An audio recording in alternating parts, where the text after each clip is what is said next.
long straight current carrying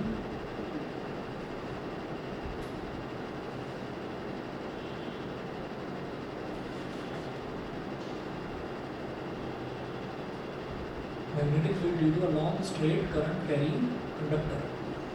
ठीक है, long straight current carrying conductor. तो इसमें देखिएगा कंसिडर अ स्ट्रेट कंडक्टर. देखिए ऑनलाइन वाले बच्चों को आवाज़ आ रही है ना सभी को? अभिनव, अवंतिका, ठीक है. तो इसमें पेज नंबर 5 पर हैं हम. Good evening. Magnetic field due to a long straight current carrying conductor. इसमें है consider a straight conductor X Y carrying current I. We wish to determine its magnetic field at the point P whose perpendicular distance from the wire is small a. ठीक है, that is PQ is equal to A. तो ये मैं एक बार diagram बनाकर दिखाता हूँ कि ये है क्या. ये हमारे पास एक स्ट्रेट करंट कैरी कंडक्टर है, सीधी वायर है. ठीक है, तो इसमें हमने X और Y, X Y हमारी ये सीधी स्ट्रेट वायर हो गई. उसके बाद यहाँ पर एक पॉइंट P है, एक पॉइंट P है. इस पॉइंट P पर हम मैग्नेटिक फील्ड कैलकुलेट करना चाहते हैं.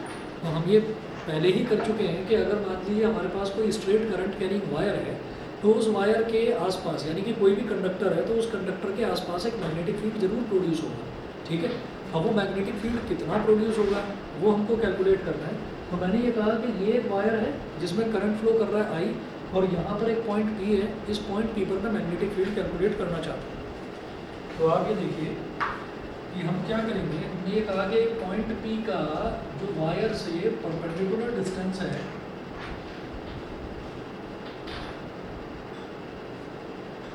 पॉइंट P का वायर से जो परपेंडिकुलर डिस्टेंस है दैट इज स्मॉल a. ये स्मॉल a है. ठीक है, और ये वाला जो पॉइंट है, इस वाले पॉइंट को हमने बोल दिया Q. ठीक है, उसके बाद मैंने कहा यहाँ पर इस जगह हमने एक छोटा सा लेंथ ले लिया, छोटा सा लेंथ ले लिया यहाँ पर.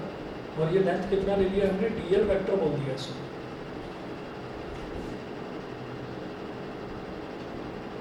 dl वेक्टर, लेंथ का जो एलिमेंट छोटा सा लिया वो है dl वेक्टर. अब इसको पॉइंट P से ज्वाइन कर दिया.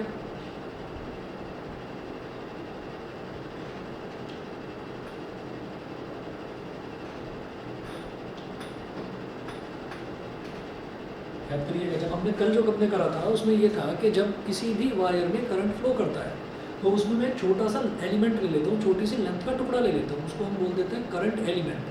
तो मैंने वो एलिमेंट ले लिया dl. उस dl से मैंने जिस पॉइंट पर मैं मैग्नेटिक फील्ड कैलकुलेट करना चाहता हूँ मैंने उसको कनेक्ट कर दिया, और उसको कनेक्ट करके जो उसका डिस्टेंस है उसको हम r बोल देते हैं. तो मैं इसको r वेक्टर बोल देता हूँ. ये इसका डिस्टेंस वेक्टर हो गया. समझ गए यहाँ तक?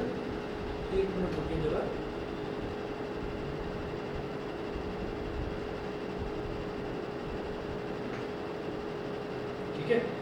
चलिए, जो तो ये जो है ये r वेक्टर हो गया. इसमें जो करंट फ्लो कर रहा है दैट इज I. ये करंट I फ्लो कर रहा है. ऐसे ही यहाँ पर भी करंट I फ्लो कर रहा है. अब एक बार y को P से कनेक्ट कर दीजिए डॉटेड लाइन के थ्रू,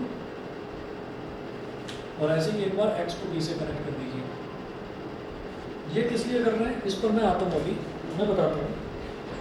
आप ये देखिएगा कि ये वायर हमारी जो है ये XY है. अब देखिएगा कि यहाँ पर हमने ये कहा, यहाँ पर हमने ये कहा कि जो PQ लेंथ है यहाँ से अगर मान लीजिए X पॉइंट से मैं P का डिस्टेंस निकालूँ तो वो कितना एंगल बनेगा? उस एंगल को बोल दिया हमने φ1. इस एंगल को हमने बोल दिया φ1. ठीक है, उसके बाद ये देखिएगा कि यहाँ से इस डायरेक्शन में, मतलब अगर Y को जो आखिरी एंड पॉइंट है उसको P से ज्वाइन करूँ तो कितना एंगल बनेगा? उसको मैंने बोल दिया φ2. तो ये वाला एंगल हो गया φ1, ये वाला एंगल हो गया φ2. और ये जो करंट एलिमेंट है dl, ये कितना एंगल बना रहा है? इस एंगल को मैंने बोल दिया केवल φ. तो ये तीनों एंगल क्लियर है, φ1, φ2 और φ. ये तीन एंगल हो गए. ठीक है जी. अच्छा, इसके बाद देखिएगा, इसके बाद है कंसिडर, नोट्स में आप डॉटेड लाइन ये रिप्रेजेंट कर रही है कि करंट एलिमेंट मैंने वैसे तो यहाँ पर लिया है, मैं कह रहा हूँ कि इस पॉइंट की वजह से यहाँ पर मैग्नेटिक फील्ड अगर मैं ये कैलकुलेट इन्फिनिटी नहीं होगा। नहीं कुछ नहीं, बस इसको तो मैंने क्या करा कि ये वायर है पूरा, वायर की शुरुआत हो रही है एक्स पॉइंट से और एंड हो रहा है वाई पॉइंट पर, तो मैंने एक्स से पी को ज्वाइन कर दिया और वाई से पी को ज्वाइन कर दिया, बस ये चीज़ है। ठीक है, 1 मिनट वेट करिए जरा, 1 मिनट।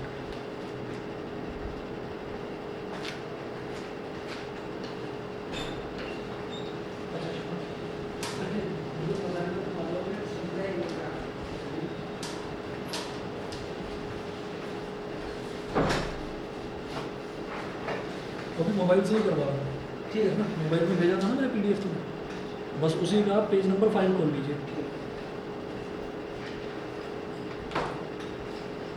सर ये स्टार्ट क्या ये स्टार्ट हाँ ये तो मैंने क्या कहा कि ये जो वायर है, वायर का जो पॉइंट है ये वाला एक्स, इस एक्स को पी से ज्वाइन कर दिया और ये जो वाई है इस वाई को पी से ज्वाइन कर दिया, ये हमने कहा। अच्छा अब देखिएगा, अब मैं वापस इस पर थ्योरी पर आ रहा हूँ जो यहाँ पर लिखा हुआ है, consider a small current element DL of the conductor, DL of the conductor at O, मतलब कि ये जो कंडक्टर है ये पूरा XY जो है ये कंडक्टिंग वायर है, तो ये मैंने इसको पॉइंट O बोल दिया, पॉइंट O पर, ठीक है।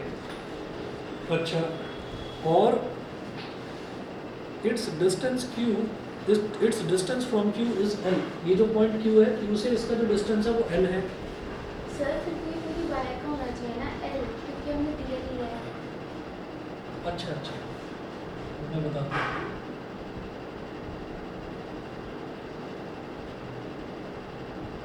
ये स्मॉल एल हमने ले लिया, पूरी वायर का लेंथ कुछ भी हो सकता है ना, वो कैपिटल एल भी हो सकता है पूरी वायर का, तो हमने सिर्फ इतने से पोर्शन का जो लेंथ है वो हमने एल ले लिया, ठीक है, वो हमारे हाथ में।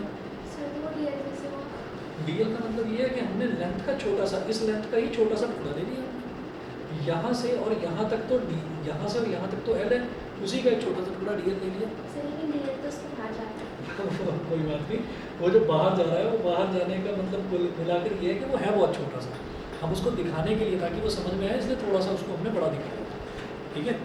चलिए जी, अब आप देखेंगे, consider a small current element DL vector of the conductor at O, it's distance from Q is L, that is OQ is equal to L। ये OQ वाले डिस्टेंस को मैंने L मान लिया, यहाँ से यहाँ तक वाला डिस्टेंस वेक्टर R वेक्टर है।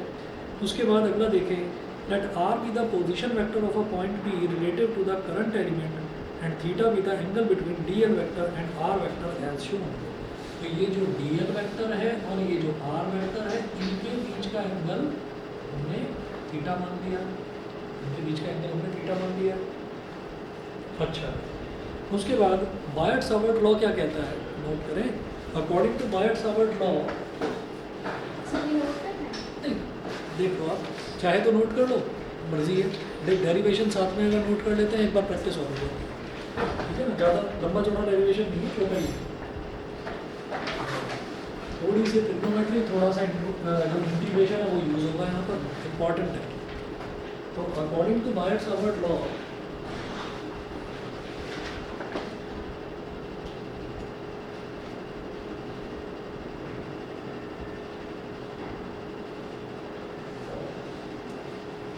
according to Bayer-Savarт law, dV is equal to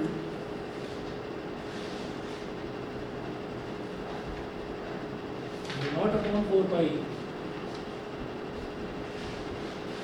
ideal sin theta upon r square, ठीक है, इसको बोल दिया इक्वेशन नंबर 1। उसके बाद हम बात करेंगे इन राइट ट्रायंगल OQP की। जरा इस ट्रायंगल में देखो OQP, तो इस राइट ट्रायंगल की अगर हम बात करें तो हमारे पास थीटा की वैल्यू क्या आ जाएगी, theta plus 5 plus 90 in triangle OQP। तो OQP में ये वाला एंगल थीटा है, ये वाला एंगल फाई है और ये वाला एंगल 90 है। तो theta plus 5 plus 90 is equal to 180 degree. ये क्या है, ये एंगल से प्रॉपर्टी ही तो है। तो यहाँ से थीटा इज इक्वल टू क्या हो जाएगा, 180 माइनस 90 माइनस 5। तो थीटा की वैल्यू हो गई 90 डिग्री माइनस 5, थीटा की वैल्यू 90 डिग्री माइनस 5 हो गई। देयरफॉर साइन थीटा, ये मैं थीटा की वैल्यू 5 की टर्म्स में जो निकाल रहा हूँ उससे क्या फ़ायदा होगा देखिएगा। साइन थीटा का मतलब क्या हो गया, साइन थीटा की मुझे ज़रूरत है ना, अकॉर्डिंग टू बायट-सावर्ट लॉ मुझे साइन थीटा की ज़रूरत है। तो साइन थीटा क्या हो जाएगा, साइन सर ये आइडियल का ही मिलता देखा से लग रहा है। हाँ तो कल ही तो करवाया है। नहीं सर, इससे पहले भी कहीं करा हुआ है।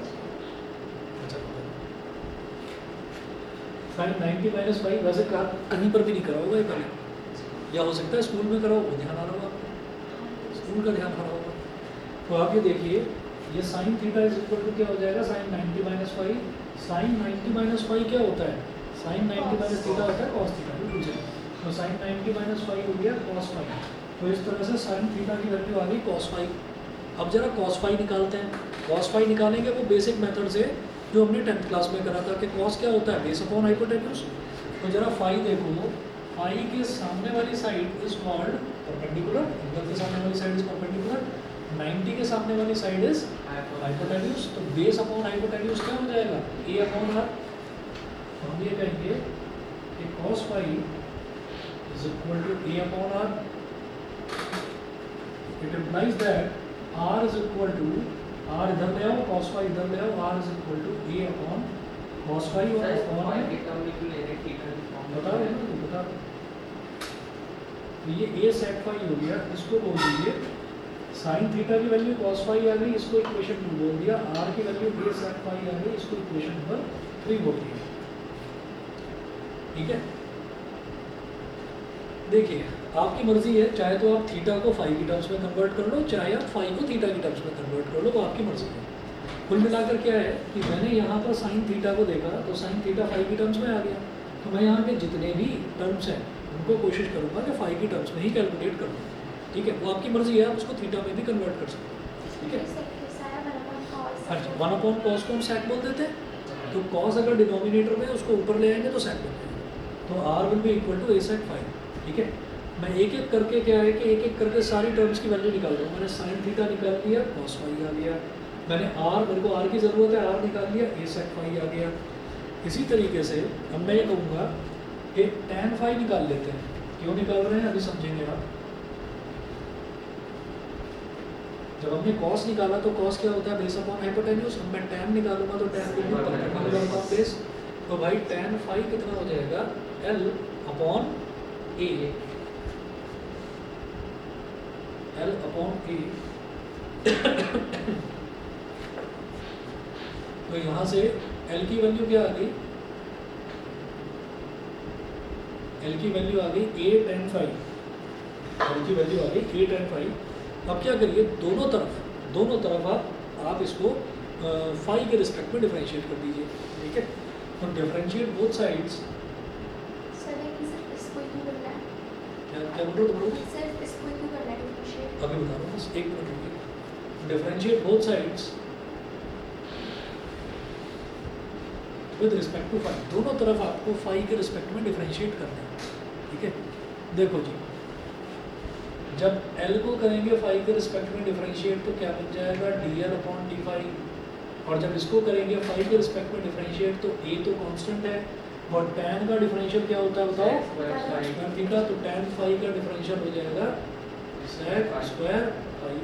ठीक है, अब क्या करेंगे, ये जो dl है ये डी फाइव को उधर ले जाओ, dl को यहीं छोड़ दो, तो ये क्या बन गया, a sec square five d five. मैं इसको क्यों कर रहा था डिफरेंशिएट जो आप पूछ रहे थे, वो इसलिए ताकि dl की वैल्यू आ जाए, वो भी फाइव की टर्म्स में आ जाए।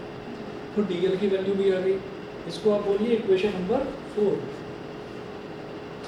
तो भाई करंट है, करंट तो कांस्टेंट है, वो इतना ही रहेगा जितना किसी भी वायर में फ्लो कर रहा है। म्यू नॉट अपॉन 4 पाई की वैल्यू 10 की पावर -7 है, वो भी कांस्टेंट है, वो भी फिक्स रहेगी। तो dl की वैल्यू ये आ गई, साइन थीटा की वैल्यू ये आ गई, r की वैल्यू ये आ गई। सब कुछ आपको ओरिजिनल इक्वेशन नंबर 1 में सब्स्टिट्यूट कर देना है। वही लिखा हुआ है अगली लाइन में, putting values from 2, 3 and 4 in equation 1 we get. तो अगर मैं 2 की, 3 की और 4 की वैल्यू इक्वेशन 1 में रख देता हूँ तो इक्वेशन 1 क्या बन जाएगी, म्यू नॉट अपॉन 4 पाई और आई, और फिर देखिए dl की जगह लिखूंगा a sec square five d five. Sir root tan का डिफरेंशिएशन अलग होता है ना? दोबारा बोलो, किसका, tan का, रूट का उसको। रूट 10 का। हाँ, रूट का तो पहले तो 1/2 रूट 10 हो जाएगा, हाँ है ना, और फिर tan को दोबारा करेंगे तो sec स्क्वायर बन जाएगा। सर तो 1/1 वाला कौन सा था? 1/1 + x स्क्वायर 1/√1 + x। अच्छा ओके, वो tan इनवर्स x का था, ये tan x का है जो आप बता रहे हैं। चलिए जी, तो म्यू नॉट अपॉन 4 पाई आई और फिर dl की जगह मैंने लिख दिया a sec square phi D phi, और ये मिटा रहा हूँ। आगे क्या है, dl के बाद sin थीटा, तो sin थीटा की जगह cos फाई लिख दूंगा।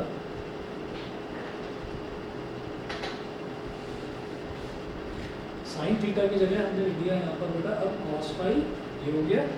और अपॉन में देखिए, अपॉन में क्या है, r की वैल्यू है a sec फाई, तो r का स्क्वायर करेंगे तो a sec फाई का होल स्क्वायर, तो dv कितना आ गया, dv is equal to mu naught upon 4 by I और a sec square phi cos phi, D phi को बाद में लिख लो, डी फाई, और अपॉन में a sec फाई का होल स्क्वायर, तो a square sec square phi, तो sec स्क्वायर फाई से sec स्क्वायर फाई कैंसिल, एक a से एक a कैंसिल, ये हो गया। तो ये हमारे पास क्या बना, dv इज इक्वल टू, ये बन गया ना, देखो dv is equal to mu naught I upon 4 pi a,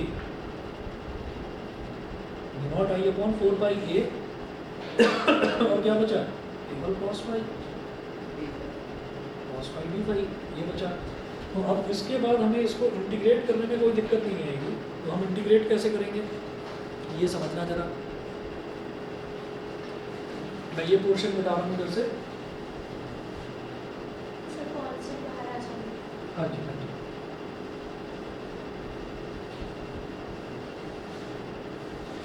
तो इंटीग्रेशन जो करा गया है, देखिएगा, as the total field v vector at any point due to the entire conductor is obtained by integrating the above equation within the limits minus phi 1 and minus phi 1 and plus phi 2। minus phi 1 and plus phi 2 क्यों ले रहा हूँ मैं बताता हूँ। देखिए यहाँ पर पहली चीज़ तो ये आता है मन में कि भाई मैं इसको फाई की टर्म्स में क्यों कन्वर्ट कर रहा हूँ। तो फाई की टर्म्स में कन्वर्ट इस वजह से करा जा रहा है कि भाई मुझे इस पूरे वायर की वजह से यहाँ पर मैग्नेटिक फील्ड निकालना है, ठीक है। तो जब पूरे वायर की वजह से निकालना है तो मैंने कहा मेरी लोअर लिमिट क्या होगी, अगर इस पूरे वायर की बात करूँ, पूरे वायर की बात करूँ, ये मैंने छोटा सा टुकड़ा ले लिया डीएल, अगर पूरे वायर की बात करूँ तो नीचे वाला हिस्सा कहाँ आ जाएगा, एक्स पर, और ऊपर वाला हिस्सा कहाँ पहुँच जाएगा, वाई पर, है ना। ये होगा तो मेरी लोअर लिमिट जो है इस पॉइंट पर निकालना चाह रहा हूँ, तो मैंने कहा एक्स से एक बार आप कनेक्ट करो इसको, तो भाई लोअर लिमिट क्या हो गई, फाई 1, भाई नीचे एंगल कितना जा रहा है, फाई 1, और ऊपर तक धीरे धीरे धीरे धीरे ऊपर तक, तो ऊपर वाली मैक्सिमम लिमिट, अपर लिमिट कितनी हो गई, फाई 2 हो गई, ठीक है। अब सुनिएगा, जब मैं b निकालूंगा तो b will be equal to integration of db, और लिमिट क्या होगी बेटा, माइनस फाई 1 से प्लस फाई 2। पता है माइनस फाई 1 क्यों ले रहे हैं, अगर ऊपर बढ़ता हुआ एंगल पॉजिटिव है तो नीचे घटता हुआ एंगल तो नेगेटिव होगा, ठीक है। तो इस वजह से नीचे वाले को नेगेटिव ले लिया, ऊपर वाले को पॉजिटिव ले लिया, ठीक। तो माइनस फाई 1 से प्लस फाई 2, ये वाला समझ में आ गया सभी को, बताओ भाई, तीनों बच्चे ऑनलाइन वाले, ठीक है ना। माइनस फाई 1 लेना है और प्लस फाई 2 लेना है। इसमें जो ट्विस्ट है इस डेरिवेशन में, वो ट्विस्ट ये है कि नीचे वाले एंगल को माइनस फाई 1 और ऊपर वाले को प्लस फाई 2 हम लेते हैं, ठीक है। अब देखिएगा उसके बाद का डेरिवेशन बेहद आसान है। अब आपको dv की वैल्यू डाल देनी है, बस इंटीग्रेशन माइनस फाई 1 से प्लस फाई 2, और dv की वैल्यू ये है mu naught I upon 4 pi A cos phi D phi, mu naught I upon 4 pi A तो कॉस फाई डी फाई। तो ये पूरा का पूरा कांस्टेंट है, इसको बाहर निकालो, mu naught I upon 4 pi a integration minus phi 1 से plus phi 2 cos phi D phi. होता है वो नहीं होता हमारे हाँ? कॉज नहीं होता। नहीं कॉस क्यों नहीं है, हम कॉस को भी ले सकते थे, लेकिन यहाँ पर डी फाई लिखा हुआ है, तो जो भी डी फाई लिखा हुआ है तो फाई वाली जितनी भी टर्म्स होंगी वो सारी वेरिएबल मानी जाएंगी, तो इसलिए कॉस फाई को वेरिएबल मानेंगे।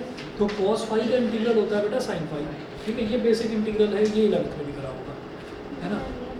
चलो कोई बात नहीं, 2-4 ही फॉर्मूलों की जरूरत पड़ती है। कॉस फाई का इंटीग्रल साइन फाई होता है, ये याद रखें, ठीक है ना। बाकी अभी अरे अभी बस ये AOD खत्म होने के बाद में इंटीग्रेशन ही करना है, फॉर्मूले करने हैं फिर। ठीक है, तो ये क्या हो गया, mu naught I upon 4 cos phi का इंटीग्रल हो गया sine phi, lower limit is -φ1, upper limit is +का फाई। ठीक है, इज इक्वल टू, अब कैसे इसको सब्स्टिट्यूट कैसे करते हैं, फाई की जगह पहले डालेंगे अपर लिमिट, तो क्या हो जाएगा साइन फाई टू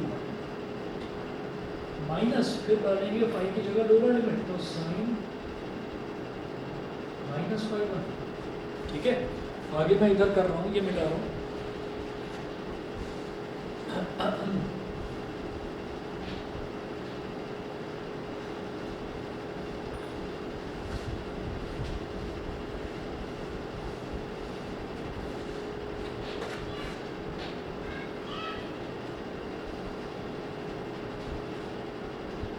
बी कितना हो गया, mu naught I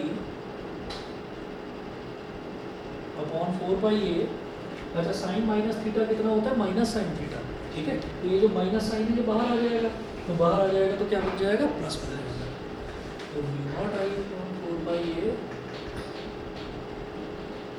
sign phi to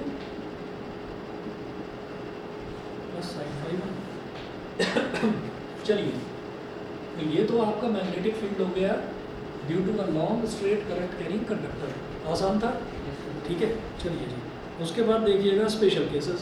special cases में पहले भी बताया था क्या करते हैं, एंगल ही चेंज करते हैं, और एंगल क्या करते हैं, या तो 0 डिग्री ले लेते हैं या 90 डिग्री ले लेते हैं।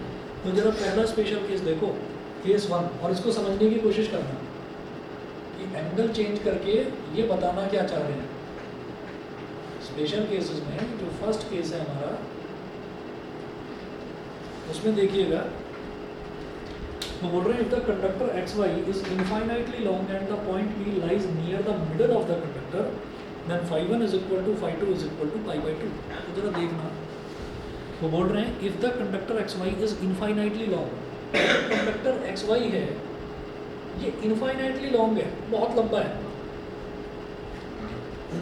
तो जरा देखो, जब ये बहुत लंबा हो गया तो आप ये देखो कि मैं x को लंबा करता जा रहा हूँ, नीचे नीचे नीचे नीचे नीचे नीचे नीचे नीचे बढ़ाता जा रहा हूँ, तो उससे होगा कि ये जो एंगल φ1 जो है धीरे धीरे धीरे धीरे बढ़ता जाएगा। इनफाइनाइटली लंबा है, इनफाइनाइटली लंबा मतलब इतना ज़्यादा लंबा कि ये एंगल इतना बढ़ जाएगा लगभग 90 डिग्री के बराबर हो जाएगा। 90 से ज़्यादा तो नहीं हो सकता। इनफाइनाइटली लॉन्ग में इन्होंने क्या बोला कि ये जो पॉइंट बी है ना, ये पॉइंट बी इस वायर के मिडिल में ही है, मतलब पॉइंट बी इतना दूर नहीं है, पॉइंट बी पास में है। तो जब ये वायर बढ़ता जाएगा तो आप वैसे भी देख लो, अगर इस पॉइंट बी को आप नज़दीक लाओगे तो एंगल वैसे ही अपने आप बढ़ जाएगा। ये क्या चीज़ है, ये वही चीज़ है कि जैसे मैं किसी बिल्डिंग को ऐसे देख रहा हूँ, नॉर्मली मैं ऐसे देख रहा हूँ, मुझे दिखाई दे रही है, अब मैं उसके नज़दीक चलता जाऊँ तो मेरी गर्दन धीरे धीरे ऐसे ऊपर बढ़ती चली जाएगी, मेरा एंगल ऑफ एलिवेशन अपने आप बढ़ता चला जाएगा। तो आप इस पॉइंट पी को अगर इसके बहुत नज़दीक ले आओगे तो एक तो एंगल आपका वैसे ही बढ़ जाएगा। फिर आपने कह दिया वायर इनफाइनाइटली लॉन्ग है, तो आपका एंगल इतना बढ़ गया, φ1 भी, ये φ1 नीचे वाला भी इतना बढ़ गया कि लगभग मैं कह दूंगा कि π/2 हो गया। ऐसे ही जो ऊपर वाला एंगल है φ2, वो भी इतना बढ़ गया कि लगभग 90 डिग्री हो गया। समझ गए? तो केस 1 में वो क्या बोल रहे हैं कि when the conductor XY is infinitely long and the point P lies near the middle of the conductor, conductor के बिल्कुल नज़दीक ही लाई कर रहा है, यहीं पर बिल्कुल बाजू में, तो हम ये कहेंगे एंगल बढ़ते लगभग 89.99 कुछ ऐसे हो जाएगा। एग्जैक्टली 90 डिग्री तो नहीं होगा, है ना, पर उसको भी हम अप्रॉक्सीमेटली 90 मान लेते हैं। बताइए भाई, समझ गए मेरी बात? अवंतिका, भूमिका, ठीक है, कनिष्क, ठीक है, क्लियर है ना ये? चलिए, तो मैं ये देखता हूँ, ओके, मैं देखता हूँ कि फिर केस फर्स्ट हमारा क्या बन जाएगा, ये भी एंगल 90 डिग्री, ये भी angle 90 degree, φ1 is equal to φ2 is equal to 90 degree. तो भाई बी कितना हो जाएगा, mu naught I upon 4πa sine 90 degree plus sine 90 degree. हाँ जी, साइन 90 डिग्री कितना होता है बोलो, 1, ये भी 1, ये भी 1, तो 2 हो गया, 2 2 4, तो B is equal to mu naught I upon 2 a। ये तो पहला केस है जब हमारा वायर जो है वो इनफाइनाइटली लॉन्ग कंडक्टर है। हाँ जी, केस नंबर सेकंड देखिएगा। अब वो बोल रहे हैं कि if the conductor X Y is infinitely long but the point P lies near the end Y. ठीक है, जो पॉइंट बी है ये वाई के नज़दीक लाई करता है। ठीक है, वाई के बिल्कुल नज़दीक लाई करता है, तो इसका मतलब क्या है भाई, जब ये वाई के नज़दीक लगभग वाई पर ही लाई कर गया तो हमारा जो φ2 एंगल वो तो बनेगा ही नहीं। φ2 जो एंगल है, दोबारा समझो, ये जो पॉइंट पी है, इस पॉइंट पी से वाई तक जो एंगल बन रहा है वही तो हमारा वाई है। अगर इस पॉइंट पी को उठाकर आपने यही बना दिया, बिल्कुल नज़दीक बना दिया वाई के, तो भाई फिर पॉइंट पी और वाई के बीच में कुछ एंगल बनेगा ही नहीं। तो इसलिए φ2 को 0 बोल दिया। सर सिर्फ सिर्फ φ2 को 0 इस वजह से बोला कि भाई ये बिल्कुल यहीं पर एक तरह से मान लो वाई पर ही लाई कर दिया पॉइंट पर, तो φ2 तो 0 हो गया। और वायर इनफाइनाइटली लॉन्ग है, जब वायर इनफाइनाइटली लॉन्ग है तो भाई आप पॉइंट पी को इधर लेकर आए हो ना, इस वायर पर लेकर आए हो, आपने यहाँ लेकर आए और इधर लाकर आपने यहाँ पर शिफ्ट कर दिया, तो इस पॉइंट पी के और इस एक्स के बीच में कितना एंगल बन रहा है। मैं एक पैरेलल लाइन बना रहा हूँ 90 डिग्री। सिर्फ समझने की चीज़ है, सिर्फ समझने की चीज़ है। आप ये देखिए, मैंने पॉइंट पी को अगर मैं बिल्कुल यहीं नज़दीक लेकर आ गया, ठीक है, तो आपको ये चीज़ समझ में आ गई थी कि जब मैं पॉइंट पी को नज़दीक लेकर आ गया तो एंगल धीरे धीरे धीरे धीरे बढ़ता चला गया। फिर मैंने बची कुची कसर पूरी कर दी कि मैंने वायर को इनफाइनाइटली लॉन्ग कर दिया, तो ये वाला एंगल भी 90 बन गया, ये भी 90, दोनों ये पूरा ऐसे खुल गया। जब ये पूरा ऐसे खुल गया तो ये पूरा 90 डिग्री इधर बन जाएगा, 90 डिग्री इधर। अब आपने क्या करा, चुटके से पॉइंट पी को शिफ्ट कर दिया ऊपर, वाई के बाजू में, बिल्कुल वाई के बराबर में बिठा दिया, तो वाई के साथ तो फिर वो एंगल ही नहीं बनाएगा। ठीक है, लेकिन एक्स के साथ तो 90 डिग्री बना रहा था ना, क्योंकि आप उसको यहाँ ले आए थे। ठीक है, तो वो एक्स के साथ 90 डिग्री, यानी कि φ1 आपका 90 डिग्री बनेगा और φ2 0 डिग्री, क्योंकि आपने उस पॉइंट को रख दिया बिल्कुल वाई पर ले जाकर। बताओ, क्लियर है? हाँ, ऑनलाइन वाले बच्चे बता दें भाई, समझ गए पक्का? चलिए, ओके ओके ओके। तो देखिएगा इस केस में क्या हो जाएगा, इस सेकंड में इस सेकंड में हमारा φ1 तो हो गया 90 डिग्री एंड φ2 ये हो जाएगा 0 डिग्री। और फिर b कितना निकलेगा, डाल दो भाई value, b is equal to mu naught I upon 4/a। अब आप समझ रहे होंगे कि भाई φ2 तो है 0, तो sin 0 is 0 और φ1 है 90, यानी कि sin 90 is 1। ठीक, तो mu naught I upon 4/a 0 + 1, 0 + 1 is 1, तो ये क्या आ गया, mu naught I upon 4/a। तो ये हमारा सेकंड स्पेशल केस था। उसके बाद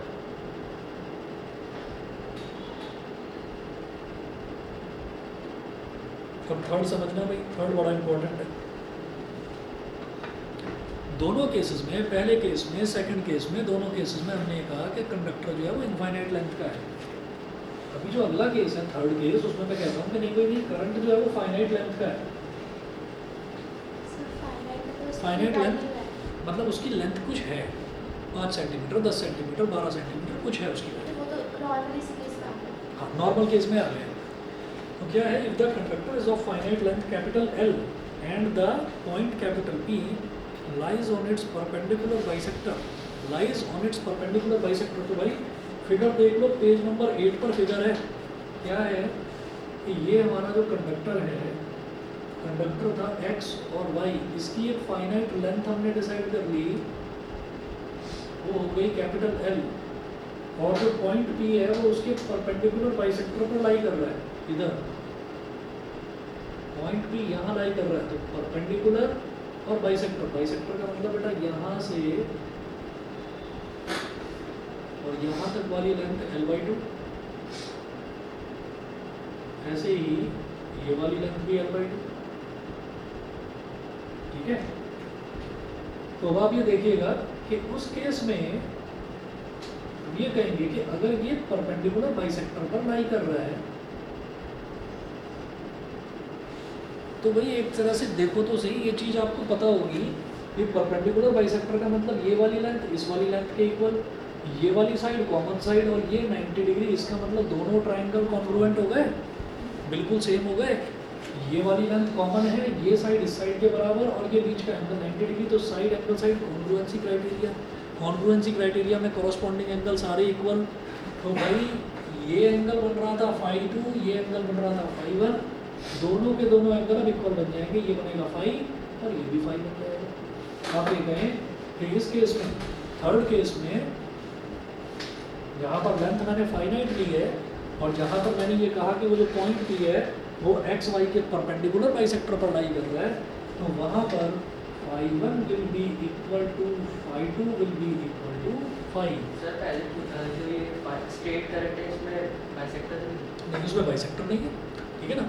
यहाँ पर मैंने कहा परपेंडिकुलर बाइसेक्टर पर लाई कर रहा है, तो ये स्पेशल केस है, स्पेशल केस जिसमें कुछ खास कंडीशन हम लेकर चलते हैं पहले से ही, समझ गए। यहाँ बीच में नहीं था, यहाँ थोड़ा बहुत ऊपर नीचे हो सकता है। सर वो हमने करा था ना उसको। हाँ, तो यहाँ पर हमने स्पेशली लिया है कि वो परपेंडिकुलर बाइसेक्टर पर ही लाई करेंगे, समझ गए, ठीक है जी। अच्छा, अब यहाँ से एक चीज़ आप और समझ रहे होंगे कि ये वाली जो लेंथ है, ये वाली लेंथ कितनी थी, ए थी ना, तो यहाँ पर ये वाली लेंथ तो ए ही रहेगी, और ये क्या हो जाएगा, ये है इसका हाइपोटेन्यूज, तो हाइपोटेन्यूज होगी बेस का स्क्वायर प्लस परपेंडिकुलर का स्क्वायर, तो इसीलिए ये लिखा हुआ है ए का स्क्वायर प्लस एल बाई 2 का स्क्वायर, तो ये हमारा हाइपोटेन्यूज हो गया, ठीक है जी। ऑनलाइन वाले बच्चे बताओ भाई, क्लियर? ठीक है, चलिए जी, इतना क्लियर है, सही समझ रहे हैं तो चलिए ठीक है। फिर हम ये कहते हैं देयरफॉर, अब जरा बात करते हैं साइन फाई की, तो sine phi is perpendicular upon hypotenuse, यानी कि एल बाई 2। सर इसमें हमें निकालना पड़ेगा, हाँ, निकालना पड़ेगा। साइन फाई निकालेंगे ना, क्योंकि मेरे को इसमें डालना है, फाई 1 और फाई 2 दोनों इक्वल हो गए फाई के, ठीक है। तो मैं इस इक्वेशन में डालूंगा, पहले मैं फाई की वैल्यू निकालता हूँ, साइन फाई की सॉरी। तो एल बाई 2 अपॉन हाइपोटेन्यूज क्या है, under root A square plus L by 2 का होल स्क्वायर।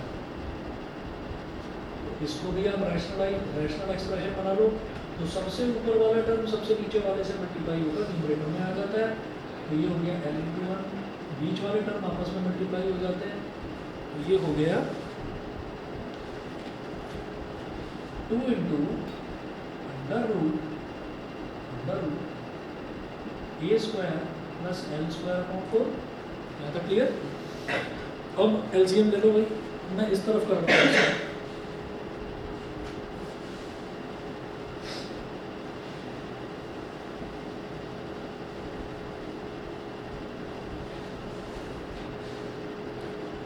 हाँ जी, एलसीएम ले लीजिए, तो ये क्या हो गया, एल इंटू 1 यानी कि एल अपॉन ये 2 है, एलसीएम ले लेंगे 4a square plus L square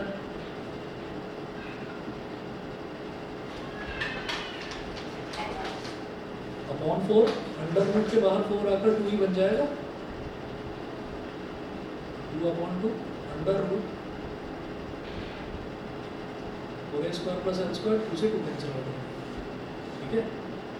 therefore b क्या हो जाएगा, b नॉट आई, नहीं समझे भाई, आप ये देखो कि ये एल बाई 2 था और ये क्या था, परपेंडिकुलर, फाई के सामने वाली साइड परपेंडिकुलर, 90 के सामने वाली side hypotenuse, perpendicular upon hypotenuse होता है साइन थीटा, तो साइन फाई निकाल दिया। तो L by 2 upon under root A square plus L by 2 का होल स्क्वायर, तो सबसे ऊपर वाला टर्म तो सबसे नीचे वाले से मल्टीप्लाई हो गया एल इंटू 1, और ये बीच वाले ये 2 और ये दोनों आपस में मल्टीप्लाई हो गए 2 into under root A square plus L square by 4। फिर एलसीएम लिया तो 4a स्क्वायर से मल्टीप्लाई हो गया, 4a square plus L square upon 4, 4a square plus L square upon 4, ये हो गया। यहाँ तक क्लियर है? क्योंकि जो 4 है ना, ये अंडर रूट के अंदर है, तो बाहर आकर क्या हो जाएगा 2 आ गया, 2 से 2 कट गया, तो सिर्फ ये बचा। मेरे पास अब बचा ये साइन फाई की वैल्यू आ गई, B naught I upon 4 by ए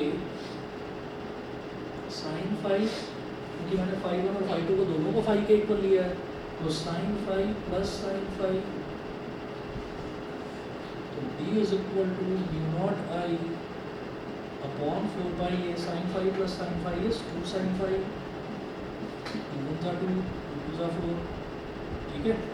और साइन फाई की वैल्यू डाल दो, b is equal to mu naught I upon 2 pi a, sine phi की वैल्यू क्या थी, ये l अपॉन अंडर रूट